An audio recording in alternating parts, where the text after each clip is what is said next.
So if you see that you are under serious threat of attack,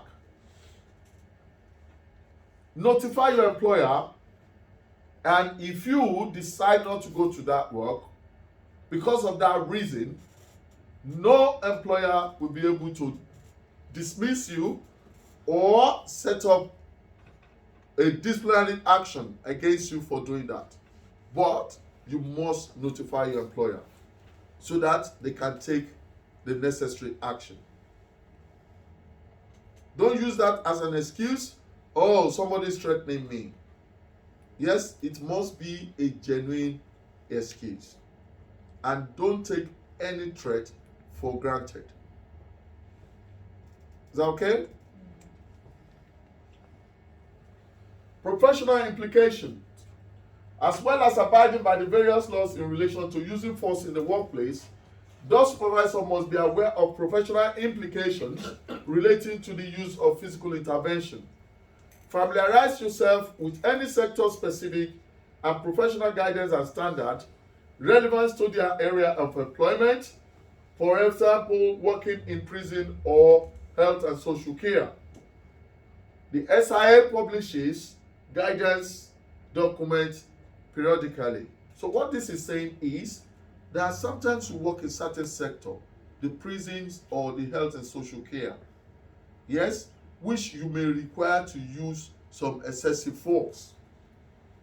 If you need to do that, you require additional training and guidance to be able to carry the work out effectively. This course does not prepare you to use excessive force on anyone. Does that make sense? Any questions, please? Duty of care.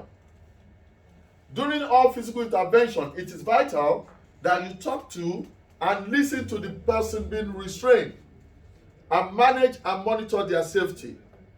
Specifically, you need to ensure that nothing impedes the person's ability to breathe or their circulation. Signs that may show that someone is having difficulties. If you're restraining someone or using any of the physical intervention techniques on anyone, and you see any signs, yes, you see them struggling to breathe, or they have blocked airways or vomiting, passivity or reduced consciousness, being non-responsive, signs of head or spinal injury, facial swelling, evidence of alcohol or drug overdose, blueness around the lips, face or nails, complaining of difficulty in breathing, high body temperature, sweating, hot skin or exhaustion, confusion, disorientation, hallucination, delusion, mania, paranoia, bizarre behavior, extreme fear, and high resistant abnormal strength. These are medical emergencies. If you see anyone showing any of these signs, they are red flags. You need to call in the emergency services to attend to them immediately. And when you're dealing with them, you need to use de-escalation techniques. These are not the set of people showing these signs that you need to put on the floor and start restraining them. Rather, talk to them calmly.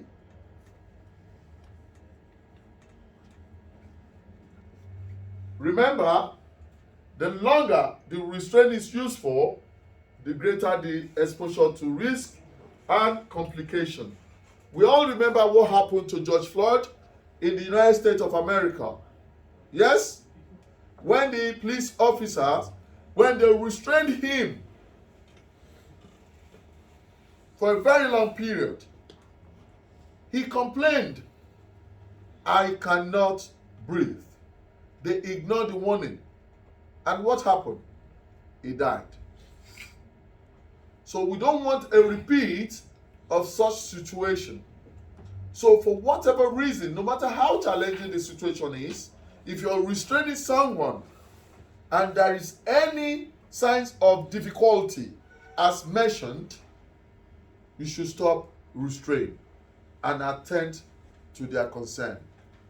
It is not your duty to want to establish whether they are lying, whether they are pretending. You need to make sure that they are safe.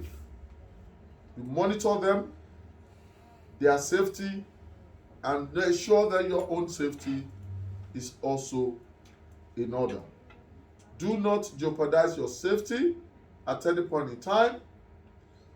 Make sure the person you're restraining, you don't handle them in such a way that can lead to injury or death.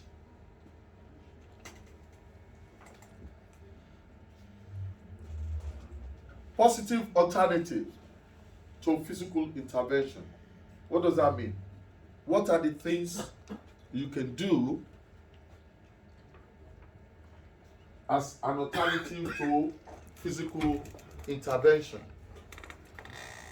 We have two things. We have primary controls and secondary control. These are alternatives. That is, if I don't want to use physical intervention, what else can I use that will still yield positive results? One is the primary control, and the second one is the secondary control. So, what are primary controls? Examples of primary controls are: one, when you follow your employer security and safety policies, procedures and working practices, use of safety and security procedures or practices, proper, regular, ongoing workplace risk assessments, equipment and technology, CCTV, radio, and access control. Yes, you see someone who is behaving in an unacceptable manner, you put the CCTV on them. Once they see that the camera is there,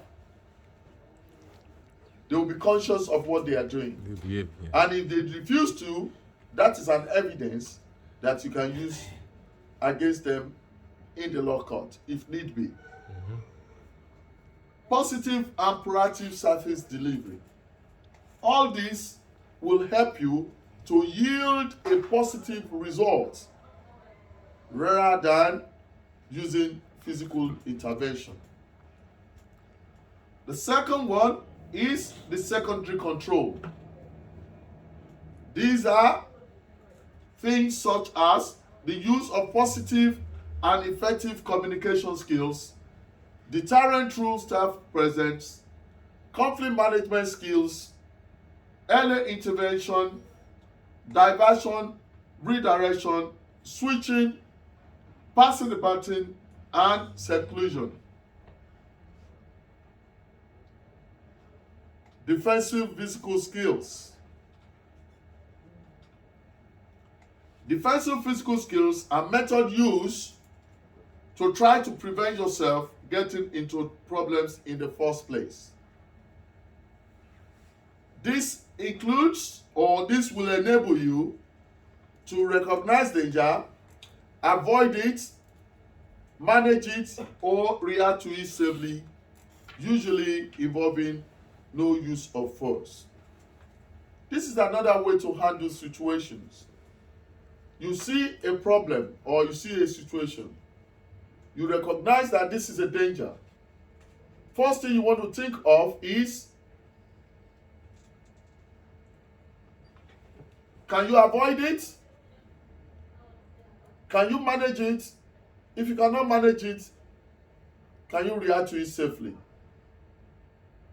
So what is the point just staying there when you know this is danger and you cannot avoid it and you're unable to manage it?